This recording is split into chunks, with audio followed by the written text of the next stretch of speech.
mag-Arabic. Ito nga, yung cellphone ko, Arabic ko.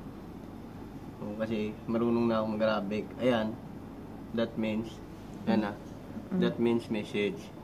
Hindi masyado makita. That, ayan o. Oo. Arabic, diba? Arabic. Oo. That means message. That means time, clock, photos, settings. Yan, English yan eh. This, music. This. Sabi ba Arabic yan? Wala na. Ayan, calculator. Alam ko yan, calculator yan. 2 taon na ako dito, di ako marunong mag-Arabic. Ano kayo? Yan yun kasi. Tapos ito. Yan na. Sabi niya. Yan. Ano sa ilaw? Sabi niya. Kailangan ko na daw. Kailangan. Ano ma?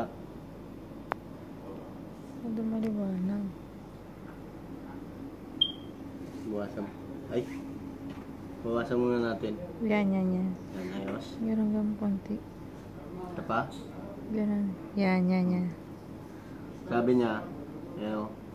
Sabihin ko sa inyo. Sabi niya, kailangan ko na daw mag-update kasi yung music, yung ano ko sa iCloud, puno na. Kailangan ko i-update yung Apple Music ko para makonect ako ng mas maayos. O, tignan nyo. So sabi niya ako marunong mag-Arabic. Ulul.